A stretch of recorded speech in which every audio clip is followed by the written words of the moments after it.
Hello students. So today we are going to discuss about calorimetry. Okay.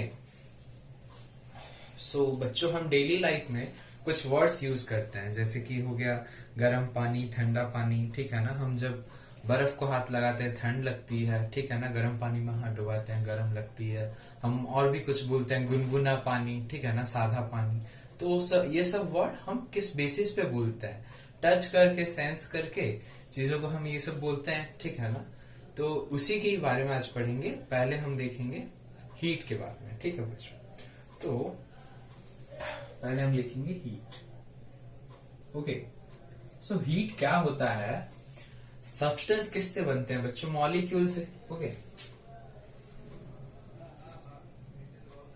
तो कोई भी एक सब्सटेंस के अंदर जितने मॉलिक्यूल्स होते हैं, ठीक है। और मान लो वो जो सब्सटेंस है उसको लेके एक बॉडी है, वो बॉडी के अंदर क्या है? मॉलिक्यूल्स है। तो ये मॉलिक्यूल्स वो बॉडी के अंदर क्या करते रहते हैं? रैंडम मोशंस करते हैं, ठीक है बच्चों। रैंडम मोशंस, वाइब्रेट करते हैं। तो वो वाइब्रेशन के वजह से, वाइब्रेशन मतलब क्या है? Kinetic energy. तो वाइब्रेशन के वजह से कौन सी एनर्जी प्रोसेस होती है? Kinetic energy. ओके, अच्छा। और क्या है? वो जो बॉडी है, वो बॉडी सॉलिड हो सकती है, लिक्विड हो सकती है, गैस स्टेट, कोई भी स्टेट में हो सकती है। तो तीनों स्टेट में हो, मतलब जो जिस भी स्टेट में हो, मॉलिक्यूल्स के अंदर क्या रहता है? इंटरमॉलिक्यूलर अट्रैक्शन, ठीक है ना। इसी वजह से तो वो या तो लिक्विड है, या तो गैस है, या तो सॉलिड है। अगर बहुत ज्यादा है वो अट्रैक्शन तो सॉलिड है, कम है तो थोड़ा लिक्विड है, अगर बिल्कुल ना के बराबर है तो गैस है, क्योंकि शेप नहीं होता उन दोनों का, ठीक है, इसीलिए कम है। तो वो जो इंटरमॉलिक्यूलर अट्रैक्शन है, अट्रैक्शन के वजह से कौन सी फोर्स, कौन सा एनर्जी वहां पे पोजेस हो रही है बच्चों। और कोई भी पोजीशन के वजह से कौन सी एनर्जी पोजेस होती है? Potential energy. ओके, कौन सी एनर्जी? Potential energy.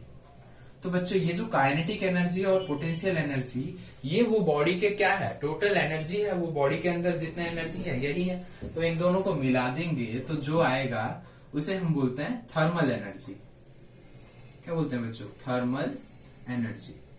ओके, तो अभी दो पॉइंट में बोलूंगा कि दो बॉडी है, जो कि एक बॉडी है जो कि बहुत ज्यादा गर्म है, हॉट है, और दूसरी बॉडी बहुत ठंडी है, कोल्ड है, ठीक है। तो जो बॉडी हॉट है उसमें थर्मल एनर्जी हाई है, हाई थर्मल एनर्जी। और जो बॉडी ठंडी है उसमें लो थर्मल एनर्जी, ठीक है ना बच्चों। ये मैं बेसिक चीजें बता रहा हूँ, हीट है क्या एक्चुअली, ठीक है ना।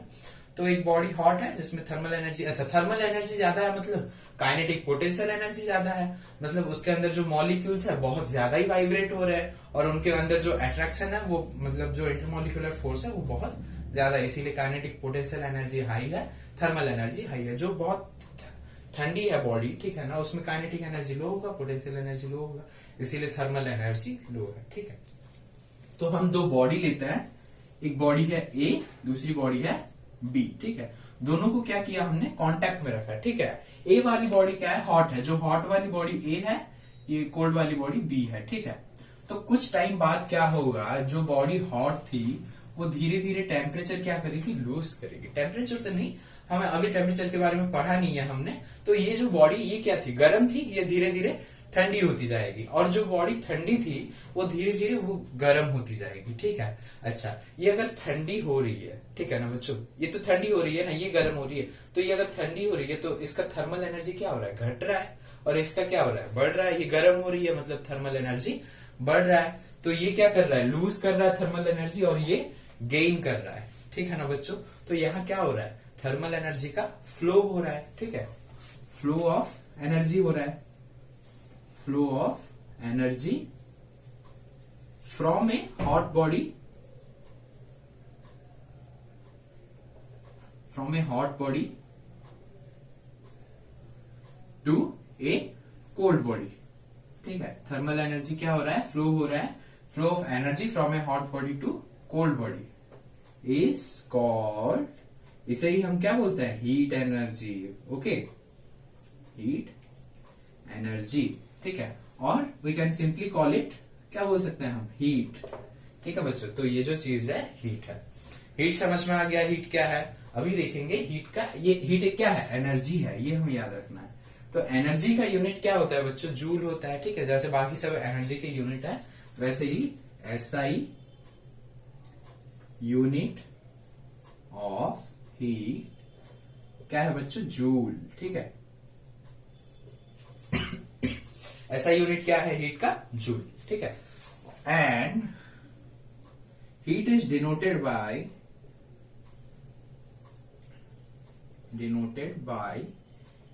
क्यू, ठीक है बच्चों। हीट किससे डिनोट होता है, कि जैसे हम पोटेंशियल एनर्जी को यू में डिनोट करते हैं, काइनेटिक एनर्जी को के में डिनोट करते हैं, ठीक है ना, वैसे हीट एनर्जी को किस में डिनोट करते हैं, क्यू में, ठीक है। और इसका ऐसा यूनिट क्या है, जूल।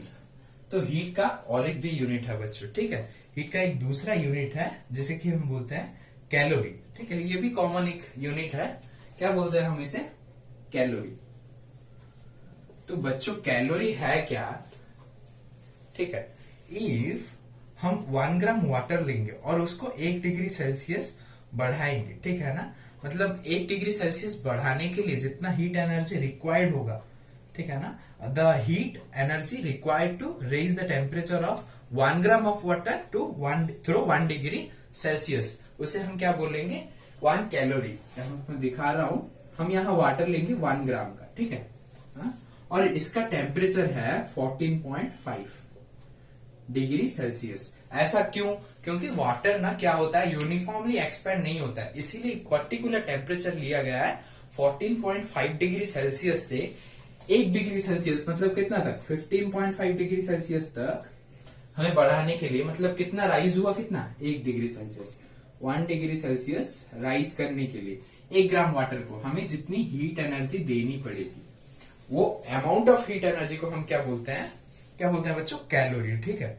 तो जो 1 कैलोरी है, 1 कैलोरी है वो 4.186 जूल है, ठीक है। जैसे कि हम क्या करते हैं, मतलब टोटल करके राउंड ऑफ करके 4.2 जूल लेते हैं, ठीक है, क्योंकि हमें न्यूमेरिकल्स करने में और चीजें समझने में आसानी हो, इसीलिए। तो 1 कैलोरी कितना हुआ बच्चों, ये एग्जैक्ट है, ठीक है, 4.186 एंड 4.2 जूल हम उसे लिखते हैं, ठीक है। अच्छा, अभी देखेंगे 1 किलो कैलोरी, ठीक है। 1 किलो कैलोरी, कैलोरी को CAL भी लिखते हैं, ठीक है। 1 kilo calorie equal to, kilo मतलब क्या है, 1 में 3 जीरो, ठीक है, तो यहां पे डाल देंगे 4.2 इंटू 10⁻³ जूल, और उसे हम लिख सकते हैं क्या, मतलब अगर पॉइंट उठा देंगे तो क्या हो जाएगा, वो 42, ये पॉइंट कोई कट जाएगा, 4200 जूल, ठीक है। 1 किलो कैलोरी कितना जूल है बच्चों, 4200 जूल। अभी हम समझेंगे टेम्परेचर क्या है, ठीक है। हीट हमने समझ लिया अच्छे से, अभी टेम्परेचर क्या है हम समझेंगे। ओके, तो टेम्परेचर,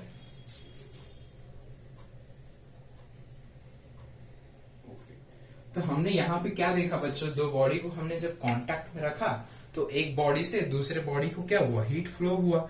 तो हीट कहां से कहां फ्लो हुआ बच्चों, गर्म बॉडी से जो बॉडी ठंडी है, जहां मतलब ज्यादा गर्मी है वहां से जहां कम, मतलब जो बॉडी ठंडी थी वहां पे फ्लो हुआ। हाई थर्मल एनर्जी से लो थर्मल एनर्जी को फ्लो हुआ। तो जो चीज हमें वो डायरेक्शन बताती है उसी चीज को हम बोलते हैं टेम्परेचर, ठीक है, उसी चीज को हम बोलते हैं टेम्परेचर। सो टेम्परेचर क्या है बच्चों, ए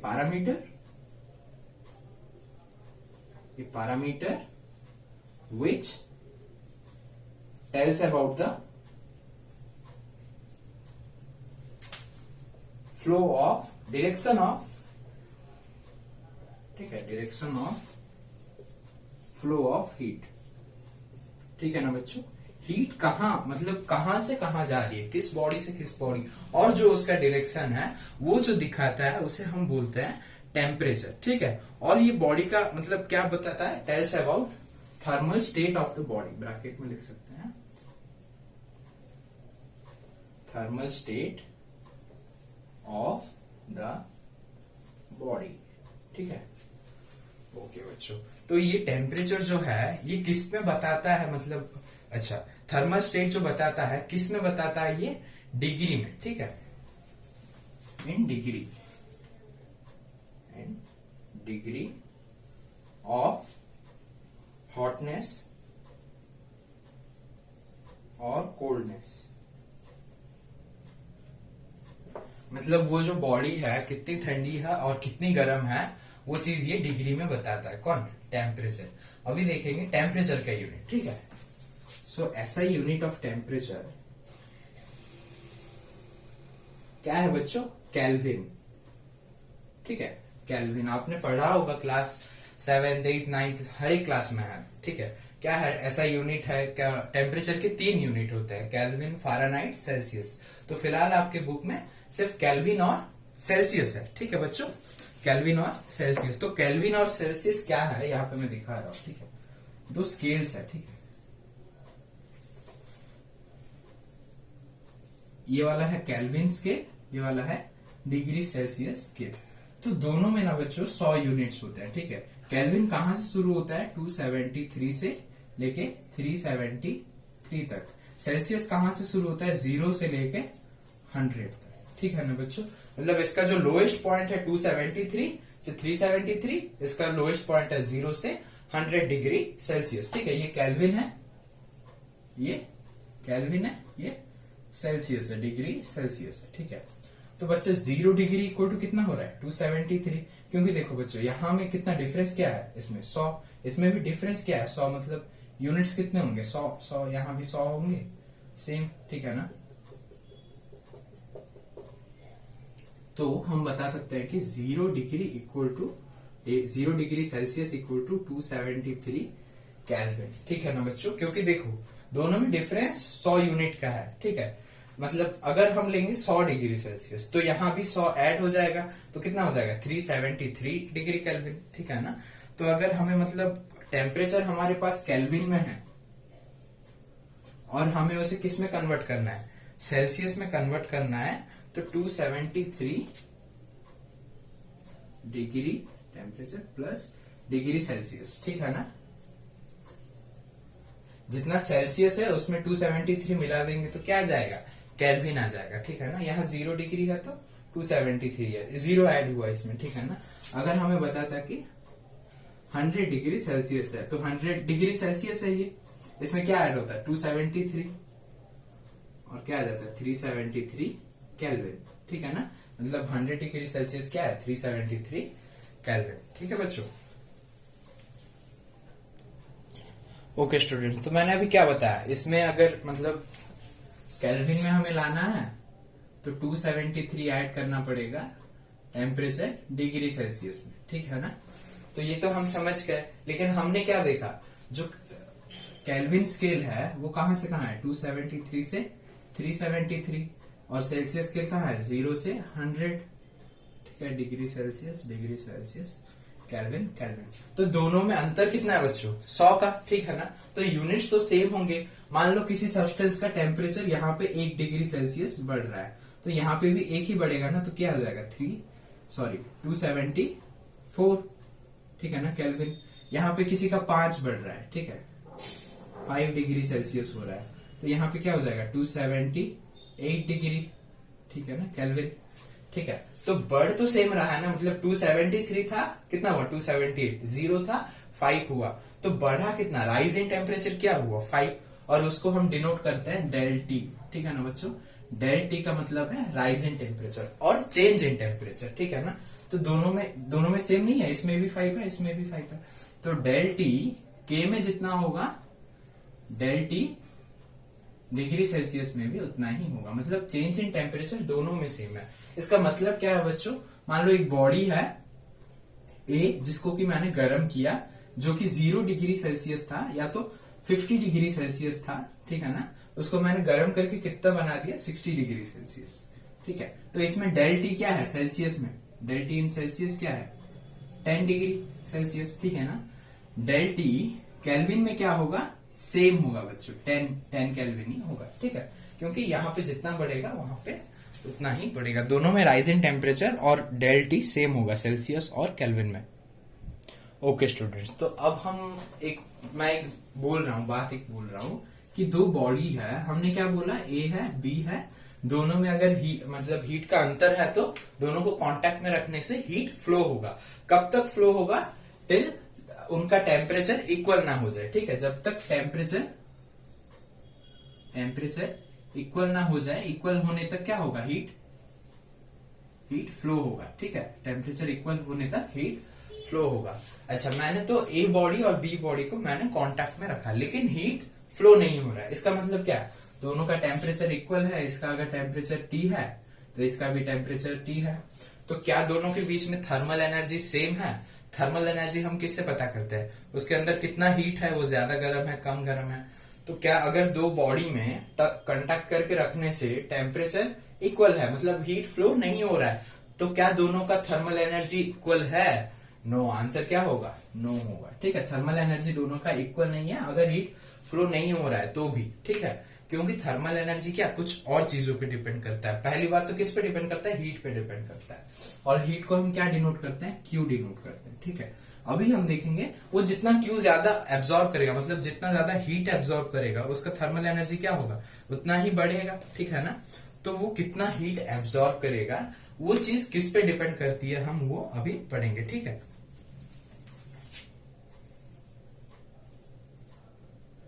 कितना हीट एब्जॉर्ब करेगा उसके ऊपर अभी हम पढ़ेंगे, वो किस किस चीजों पे डिपेंड करता है। ठीक है, तो पहले हम देखेंगे, हमने यहाँ पे वाटर लिया। ठीक है, तो यहाँ पे 1 kg वाटर लिया, यहाँ पे 2 kg वाटर लिया। तो दोनों जगह हमने क्या लिया है, वाटर ही लिया है। ठीक है, दोनों जगह क्या लिया है, वाटर लिया है, मतलब दोनों जगह सब्सटेंस क्या है, सेम ही है। ठीक है, तो मैं अभी दोनों को क्यू हीट दूंगा, दोनों को ही क्यू हीट दूंगा, और दोनों को हमें टेम्परेचर पे पहुंचाना है, मतलब 30 डिग्री। ठीक है, इसे भी 30 डिग्री सेल्सियस बनाना है, इसे भी 30 डिग्री सेल्सियस मतलब बढ़ाना है। ठीक है ना, डेल टी है ये, डेल टी। ठीक है, चेंज इन टेम्परेचर, इसको भी 30 डिग्री सेल्सियस बढ़ाना है, इसको भी 30 डिग्री। तो टी तो सेम है, डेल टी सेम है। ठीक है, सब्सटेंस भी सेम है। ठीक है, हीट भी इक्वल दिया जा रहा है, तो क्या दोनों सेम टाइम में 30 डिग्री सेल्सियस बढ़ जाएंगे? नहीं, दोनों सेम टाइम में नहीं बढ़ेंगे। कौन ज्यादा टाइम लेगा, ये, क्योंकि इसका क्या ज्यादा है बच्चों, मास।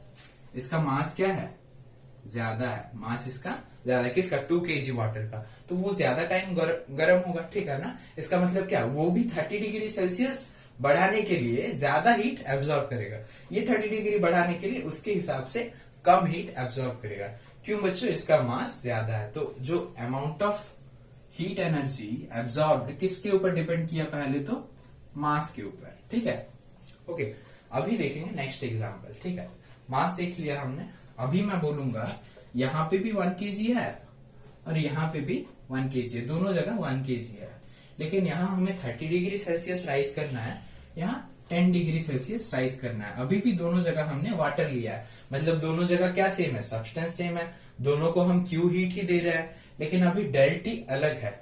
तो अब भी क्या होगा, अब भी ये ज्यादा टाइम लेगा, क्योंकि इसको ज्यादा डिग्री सेल्सियस बढ़ाना है। ठीक है, चेंज इन टेम्परेचर ज्यादा है, तो वो ज्यादा हीट एब्जॉर्ब करेगा ऑब्वियसली। तो अभी हीट किसके ऊपर डिपेंड किया, डेल टी के ऊपर। ठीक है, डेल टी के ऊपर। ठीक है, अभी हमने क्या किया, दोनों को ही 30 डिग्री सेल्सियस बढ़ाना है। ठीक है, दोनों जगह क्यू हीट दे रहे हैं, दोनों का मास भी सेम है, लेकिन अभी दोनों जगह वाटर नहीं लेंगे, यहाँ पे वाटर लेंगे। ठीक है, यहाँ पे हम लेंगे कॉपर। ठीक है, तो कॉपर ना बच्चों बहुत जल्दी गर्म हो जाता है। ठीक है, मतलब जब हम इन दोनों को क्यू हीट देंगे, ठीक है, ये बहुत जल्दी 30 डिग्री सेल्सियस राइज कर लेगा वाटर के हिसाब से, बहुत ही जल्दी। तो ऐसा क्यों हुआ बच्चों, सब्सटेंस के डिफरेंट आने से। ठीक है, यहाँ हमने वाटर लिया है, यहाँ पे कॉपर लिया है, तो ये तो जल्दी हो गया, ये लेट में हुआ। क्यों, क्योंकि सब्सटेंस चेंज हुआ। और वो जो सब्सटेंस जल्दी गर्म हो जाता है, कोई लेट में होता है, उसे हम एक वर्ड यूज करते हैं। ठीक है, उसका डेफिनेशन के लिए उसे बोलते हैं हम स्पेसिफिक हीट कैपेसिटी। ठीक है, क्या बोलते हैं बच्चों, स्पेसिफिक हीट कैपेसिटी, जिसे कि हम डिनोट करते हैं सी से। ठीक है, किससे डिनोट होता है, सी से। तो यहाँ क्यू किसके ऊपर डिपेंड किया, सी के ऊपर। ठीक है, तो क्यू किस किस के ऊपर डिपेंड किया, Q proportional to M delta T C. ठीक है, और फॉर्मूला बन जाता है यहाँ से Q equal to M delta T C. ठीक है ना बच्चों, यह आपका हीट निकालने का फॉर्मूला। तो कोई भी बॉडी कितना हीट एब्जॉर्ब करेगा, उसका फॉर्मूला क्या है, mass, change in temperature and specific heat. ठीक है, ओके स्टूडेंट्स, तो अभी हम दो टर्म देखेंगे, एक है हीट कैपेसिटी दूसरा है स्पेसिफिक हीट कैपेसिटी। ठीक है, तो हीट कैपेसिटी क्या है बच्चों, ये तो पहले लागू होता है बॉडी के लिए। ठीक है, मतलब हीट कैपेसिटी हम निकालते हैं किसी भी बॉडी का। ठीक है, तो हीट कैपेसिटी क्या है, the amount of heat energy, ठीक है ना, amount of heat energy required to raise the temperature of a body through 1 degree सेल्सियस। क्या मतलब है बच्चों इसका, the amount of heat energy required to raise the temperature of a body through 1 degree Celsius. कोई भी बॉडी हो, ठीक है, मान लो ये एक बॉडी है जिसका नाम है ए, तो ये बॉडी का टेम्परेचर कुछ भी हो, ठीक है, एक बॉडी है, पर्टिकुलर सब्सटेंस कुछ नहीं, एक बॉडी है जिसको कि हमें बस 1 डिग्री सेल्सियस बढ़ाना है, उसके लिए जितना हीट एनर्जी लगेगा उसे हम बोलते हैं हीट कैपेसिटी। तो इट इज डिनोटेड बाई, ये जो हीट कैपेसिटी है डिनोटेड बाय सी डैश। ठीक है बच्चों, किससे डिनोट होता है, सी डैश से। और ये क्या है, कितना हीट एनर्जी रिक्वायर्ड है, मतलब Q बाई डेल्टा टी। ठीक है, 1 डिग्री सेल्सियस बढ़ाने के लिए। ठीक है ना, तो फॉर्मूला क्या है, C dash equal to Q by delta T. इसका यूनिट क्या है बच्चों, यूनिट, अच्छा हीट का यूनिट क्या है, हमने अभी पढ़ा था जूल। ठीक है, तो जूल पर केल्विन। ठीक है ना बच्चों, और टेम्परेचर का और एक भी यूनिट है, सेल्सियस लिखने से भी होगा और जूल पर सेल्सियस लिखने से भी होगा। ऐसा भी लिख सकते हैं जूल केल्विन इनवर्स या तो जूल सेल्सियस इनवर्स, लेकिन ज्यादा एप्रोप्रिएट रहेगा यही केल्विन इनवर्स, क्योंकि टेम्परेचर का ऐसा यूनिट हमने क्या पढ़ा था, केल्विन। ठीक है ना, अच्छा अभी ये जो वर्ड आया देखो, हीट कैपेसिटी हमने पढ़ा, यहाँ भी हीट कैपेसिटी है, क्या है लेकिन स्पेसिफिक हीट कैपेसिटी। ठीक है ना, स्पेसिफिक हीट कैपेसिटी। तो स्पेसिफिक वर्ड का मतलब क्या है, पर यूनिट मास। सेम चीज बच्चों, the amount of heat energy required to raise the temperature of a substance. ठीक है, तो यहाँ पे हमने मेन क्या देखा, सब्सटेंस के लिए। ठीक है, मतलब जो हीट कैपेसिटी है, मान लो ये किसका है, मान लो ये लोहे का है। ठीक है, तो ये जो बोर्ड है इसका हीट कैपेसिटी निकाला जा सकता है, लेकिन स्पेसिफिक हीट कैपेसिटी लोहे का निकाला जा सकता है, आयरन का निकाला जा सकता है। ठीक है, किसी बॉडी का नहीं, एक पर्टिकुलर सब्सटेंस का। ठीक है, इसीलिए बच्चों तभी जो हमने पढ़ा था, कॉपर जो जल्दी गर्म हो जाता है स्पेसिफिक हीट कैपेसिटी की वजह से। ठीक है, क्योंकि कॉपर जो एक सब्सटेंस है जो कि जिसका स्पेसिफिक हीट कैपेसिटी मतलब वो जल्दी गर्म हो जाता है। ठीक है, ये जो इसका जो हीट कैपेसिटी है ये मतलब बॉडी का है। ठीक है, इसीलिए मतलब ये बॉडी का निकाल सकते हैं, ये एक सब्सटेंस का निकाल सकते हैं। तो इसका भी डेफिनेशन क्या होगा बच्चों, सेम ही होगा, the amount of heat energy required to raise the temperature of a substance. ठीक है, पर यूनिट मास। ठीक है ना, मतलब यूनिट मास मतलब क्या है, यूनिट मास मतलब 1 ग्राम बच्चों। ठीक है ना, यूनिट मास मतलब 1 ग्राम। तो स्पेसिफिक हीट कैपेसिटी क्या है, एक सब्सटेंस का amount of heat energy required to raise the temperature of unit mass of that substance. ठीक है, of unit mass of that substance through 1 degree Celsius. Same चीज होगा बच्चों, यहाँ बॉडी की जगह आ जाएगा सब्सटेंस। ठीक है, पर यूनिट मास। ठीक है, 1 ग्राम के लिए देखेंगे तो हो जाएगा स्पेसिफिक हीट कैपेसिटी। तो इसको किससे डिनोट करते हैं बच्चों, सी से। ठीक है, सी। और इसका फॉर्मूला क्या है बच्चों, हीट कितना जरूरी पड़ता है, वही सेम, पर मतलब 1 डिग्री सेल्सियस बढ़ाने के लिए पर यूनिट मास। ठीक है, तो यहाँ हमने हाँ अच्छा यूनिट मास m लिख देंगे। ठीक है ना, m।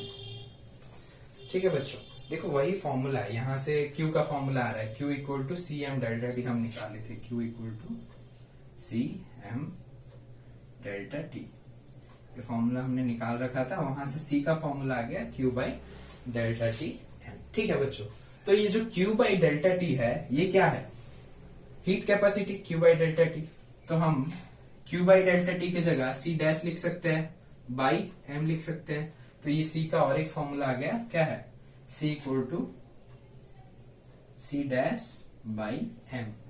ठीक है, और यहां से C डैश का और एक फॉर्मूला आ रहा है, C dash heat capacity equal to specific heat capacity into mass. ठीक है, और इसे बोलते हैं स्पेसिफिक हीट कैपेसिटी और हीट कैपेसिटी के अंदर का रिलेशन। ठीक है बच्चों, अभी हम देखेंगे स्पेसिफिक हीट कैपेसिटी का यूनिट क्या है। ठीक है, unit SI unit. Okay, SI unit, ये भी इसका एसआई यूनिट ही है। ठीक है, एसआई यूनिट, तो इसका एसआई यूनिट क्या होगा बच्चों, हीट का होगा जूल। ठीक है, टेम्परेचर का क्या है केल्विन, और इसका मास का एसआई यूनिट है क्योंकि हम केजी लेंगे। ठीक है ना, ये यहाँ जूल लिया गया है इसीलिए यहाँ पे केजी लिया जाएगा। ठीक है, और इसे हम ऐसे भी लिख सकते हैं joule kelvin inverse KG inverse. ठीक है बच्चों, तो ये हो गया हमारा specific heat capacity and heat capacity. Okay students, तो अभी हम फाइनली आ गए कैलोरीमेट्री पे। तो कैलोरीमेट्री है क्या, मेजरमेंट ऑफ हीट। ठीक है, मेजरमेंट ऑफ हीट। ठीक है, हीट को जो हम मेजर करते हैं उसी चीज को बोलते हैं कैलोरीमेट्री। ठीक है, और ये जो आप देख रहे हो ये मशीन को हम बोलते हैं कैलोरीमीटर। ठीक है, क्या बोलते हैं हम, कैलोरी मीटर। ठीक है ना बच्चों, तो ये किससे बनता है। अच्छा बच्चों, जो कॉपर है, अच्छा हीट कैपेसिटी हमने देखा, मतलब कौन कितना हीट लेता है 1 डिग्री सेल्सियस राइज करने के लिए, कौन सा सब्सटेंस कितना हीट लेता है 1 डिग्री सेल्सियस राइज करने के लिए। ठीक है ना बच्चों, तो जो कॉपर है ना बच्चों उसका है 385 डिग्री। सॉरी स्टूडेंट, मैंने गलती से डिग्री बोल दिया। तो कॉपर का जो स्पेसिफिक हीट कैपेसिटी है, स्पेसिफिक हीट कैपेसिटी मतलब 1 ग्राम कॉपर 1 डिग्री सेल्सियस बढ़ाने के लिए कितना हीट एनर्जी लेता है, 385 joule KG inverse kelvin inverse, वो उसका है स्पेसिफिक हीट कैपेसिटी सी। ठीक है, सी है, इसका भी है सी है। अच्छा, वही बच्चों वाटर का क्या है, अभी हमने जस्ट कैलोरी के डेफिनेशन में पढ़ा था, 1 gram water 1 degree Celsius rise करने के लिए कितना हीट एनर्जी लेता है, 4200 जूल। बस वही 4200 joule KG inverse kelvin inverse. तो ये बच्चों डिफरेंस जो देख रहे हो यहाँ पे 385 4200, तो बहुत ही ज्यादा है वाटर का स्पेसिफिक हीट कैपेसिटी। मतलब वाटर अपना 1 डिग्री सेल्सियस बढ़ाने के लिए 1 ग्राम वाटर बहुत ही ज्यादा हीट एब्जॉर्ब करता है। ठीक है, ओके, अभी हम देखेंगे ये कैलोरीमीटर के बारे में। ठीक है, तो ये कैलोरीमीटर किससे बना होता है बच्चों, ये जो मेन इसका वैसल होता है वो कॉपर का वैसल होता है। क्यों, अभी हमने पढ़ा कि कॉपर का जो स्पेसिफिक हीट कैपेसिटी क्या है 385 joule KG inverse kelvin inverse, मतलब, और इसको अगर हम मतलब 400 भी ले सकते हैं। ठीक है, राउंड फिगर करके जब हम इसको मतलब छोटे यूनिट में ग्राम में निकालते हैं तो वो 0.4 जूल ग्राम इनवर्स केल्विन इनवर्स नहीं आ जाता है, उससे राउंड फिगर कर दिया जाता है। ठीक है, 400 करके। तो कॉपर क्यों लेते हैं, क्योंकि कॉपर क्या करेगा बच्चों, बहुत ही कम हीट लेगा। ठीक है ना, मतलब जो हीट एब्जॉर्ब करेगा। कैलोरीमेट्री में क्या किया जाता है, 2 सब्सटेंस को डाला जाता है। ठीक है, 2 सब्सटेंस kept in contact। ठीक है, मतलब 2 सब्सटेंस को मिला के रखा जाता है। एक तो उसमें होगा hot, 1 hot body and another cold. ठीक है, मतलब एक हॉट बॉडी को और एक कोल्ड बॉडी को रखा जाएगा किसमें, कैलोरीमीटर। ठीक है, तो वो जो बना है कैलोरीमीटर, ठीक है ना, ये क्या है, ये कॉपर वेसल है। ठीक है, इसको क्या किया गया है, एक वुडन जैकेट के अंदर रखा गया है, क्योंकि वुड क्या है, बैड कंडक्टर ऑफ हीट है। ठीक है ना, इसीलिए हीट लॉस ना हो उसके वजह से। और उसके अंदर क्या डाल दिया गया है, ऊल। ठीक है ना बच्चों, ये क्या है, ऊल है। ऊल क्यों डाला गया है, ऊल भी क्या है, पूर कंडक्टर ऑफ हीट है, तो हीट वहां से फ्लो ना हो इसीलिए। ठीक है, तो इसके अंदर हम 2 सब्सटेंस डालेंगे। ठीक है, कोई भी 2 सब्सटेंस डालेंगे, जो कि गर्म होगा एक ठंडा होगा, उसको मिलाने के लिए एक स्टीरर है। ठीक है, मिलाने के लिए क्या है, एक स्टीरर है। और हम जब टेम्परेचर मेजर करेंगे इसके लिए एक थर्मोमीटर लगाया गया है। ठीक है, थर्मोमीटर।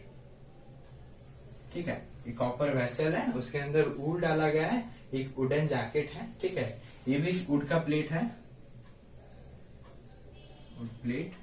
ठीक है, उसमें 2 होल्स होते हैं, एक से थर्मोमीटर जाता है, एक से स्टीरर जाता है। ये थर्मोमीटर ऐसे लटकता है। ठीक है ना, एक लकड़ी से वो टेम्परेचर देखता है, और ये जो दो सब्सटेंस है उनको अच्छे से मिलाने के लिए स्टीरर रखा गया है। ठीक है, तो बच्चों एग्जाम में क्या पूछेगा, एग्जाम में ये नहीं, एग्जाम में क्या पूछेगा, जो कैलोरीमीटर है उसका वर्किंग प्रिंसिपल क्या है, वो किस प्रिंसिपल पे काम करता है। तो बच्चों ये किस प्रिंसिपल पे काम करता है, हमने पढ़ा था वर्क पावर एनर्जी में। एनर्जी क्या है, दुनिया में जितनी भी एनर्जी है टोटल एनर्जी कंजर्व है, ठीक है, मतलब energy nether be created nor be destroyed, और उसे हम क्या बोलते हैं, law of conservation of energy, ठीक है, law of conservation of energy. बस ये वही प्रिंसिपल पे काम करती है बच्चों। मतलब जब हमने दो सब्सटेंस डाला, ठीक है ना, ए डाला और बी डाला, ए गर्म है बी ठंडा है, तो ए क्या करेगा, हीट फ्लो करेगा कहा, बी को, ठीक है, ए से बी हीट फ्लो होगा, तो ए हीट लूज करेगा,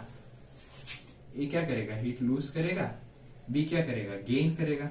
तो ये जो बोल रहा है बच्चों, जितना हीट एनर्जी हॉट बॉडी ने लूज किया, heat energy lost by the hot body, heat energy gain by cold body, equal है दोनों, ठीक है ना, मतलब ये जितना लूज करेगा ये वहां उतना गेन करेगा। अगर वहां हीट लॉस ना हो तो लॉस कैसे होगा बच्चों, क्योंकि यहाँ कॉपर है तो कॉपर भी कुछ हीट लेगा ना, लेकिन कॉपर क्या करेगा, बहुत ही कम हीट लेगा, ठीक है, वो भी उस टेम्परेचर में पहुंचने के लिए। मतलब ये दोनों का जो रिजल्टेंट टेम्परेचर होगा ना बच्चों, देखो मान लो रिजल्टेंट टेम्परेचर क्या है, मान लो ये है ए बॉडी है 60 डिग्री सेल्सियस, बी बॉडी है 30 डिग्री सेल्सियस बच्चों।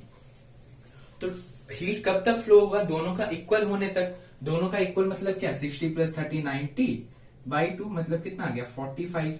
ये है बच्चों रिजल्टेंट टेम्परेचर, ठीक है ना बच्चों, मतलब दोनों का ही 45 होगा। तो ये रूल फॉलो कर रहा है। अगर वहां पे कुछ हीट लॉस ना हो तो बच्चों, लेकिन हीट तो थोड़ा लॉस होगा, उसके बारे में हम पढ़ेंगे। लेकिन जो मतलब क्या है, आइडियल कैलोरीमीटर है वो क्या करता है, heat energy lost by the hot body equal to heat energy gain by the cold body, ठीक है बच्चों। ओके, अभी हम देखेंगे, मान लो ये जो दो सब्सटेंस है, सब्सटेंस एक है ए, एक सब्सटेंस है बी, तो इसका टेम्परेचर क्या था बच्चों, T1, ठीक है, ये बॉडी नंबर 1 है, ये बॉडी नंबर 2 है, तो इसका टेम्परेचर क्या था T1 बच्चों। अच्छा, हम यहाँ किसके बारे में देख रहे हैं, हीट के बारे में, ठीक है ना, हीट के बारे में। तो हीट किस किस के ऊपर डिपेंड करता है, C M डेल्टा T, ठीक है। तो इसका जो C है, स्पेसिफिक हीट कैपेसिटी है, वो C1 है, इसका है C2, ठीक है, इसका टेम्परेचर है T2, ठीक है ना बच्चों। और क्या हो गया, C हो गया, T हो गया, ओके, इसका मास है M1, इसका मास है M2, ठीक है बच्चों। तो जब दोनों को कांटेक्ट में लाएंगे, अगर T1 ग्रेटर देन T2 है तो क्या होगा, A से B को हीट फ्लो होगा, कब तक, रिजल्टेंट टेम्परेचर पहुंचने तक। रिजल्टेंट टेम्परेचर मान लो बच्चों T है, तो ये T क्या होगा बच्चों, T1 से छोटा होगा, T1 greater than T greater than T2, है ना बच्चों। T1 T से बड़ा होगा और T T2 से बड़ा होगा, क्योंकि T2 हीट गेन करके T बन रहा है, ठीक है, और T1 हीट लूज करके T बन रहा है, ठीक है बच्चों। ओके, तो अभी हम देखेंगे Q का फॉर्मूला क्या है, CM डेल्टा T। तो दोनों के अंदर अभी हीट इक्वल होगा, ये CM डेल्टा T इक्वल होगा, क्योंकि हीट ये जितना लॉस करेगा ये उतना गेन करेगा, ठीक है ना। तो इसका Q क्या हो जाएगा, C1 M1, यहाँ पे T क्या होगा बच्चों, मतलब इसका जो टेम्परेचर, रिजल्टेंट टेम्परेचर क्या होगा, T1 माइनस T, मतलब इतना था, उसने इतना लूज, इतना था, इतने पे गया, मतलब क्या 60 था, यहाँ पे कितने में पहुंचा, ये 45 में, ठीक है ना। तो 60 से अगर 45 माइनस कर देंगे तो 15, ठीक है, मतलब इसने 15 लूज किया होगा, ठीक है। तो कैसे निकाले हम, T1 minus T, T1 minus T करने से क्या आ जाएगा, इसने कितना हीट एनर्जी लूज किया, टेम्परेचर कितना इसका घटा, वैसे इसका टेम्परेचर कितना मतलब बढ़ा, वो कैसे निकालेंगे बच्चों, T माइनस T2, ठीक है ना, T माइनस T2 मतलब ये 45 पे तो पहुंच गया, वो तो T है रिजल्टेंट टेम्परेचर, T2 क्या है 30, ठीक है ना। तो T माइनस T2 करने से 15 आ रहा है, मतलब इसने 15 गेन किया, इसने 15 लूज किया, तो यहां भी वही हो जाएगा C2 M2 T minus T2। तो बच्चों ये जो फॉर्मूला है ये है कैलोरीमीटर का फॉर्मूला है, ठीक है। लेकिन और एक केस है बच्चों, तो केस क्या है कि अगर जो स्पेसिफिक मतलब कैलोरीमीटर जिससे बना है, किससे बना है यहाँ पे, कॉपर से, ठीक है ना। तो वो जो कॉपर है, अगर उसका मास है M और स्पेसिफिक हीट कैपेसिटी है C, ठीक है ना बच्चों, तो वो भी कुछ टेम्परेचर पे होगा, ठीक है ना। तो जो उसका जो बच्चों टेम्परेचर होगा T माइनस T2 वही होगा, मतलब रिजल्टेंट टेम्परेचर में वो भी पहुंचेगा, उसका टेम्परेचर T2 होगा, तो C2M2 T माइनस T2, ठीक है ना। और हीट थोड़ा किसने गेन किया होगा, गेन ये भी कर रहा है और कॉपर वेसल भी कर रहा है, तो प्लस C कैपिटल M, ठीक है, T माइनस T2, ठीक है बच्चों।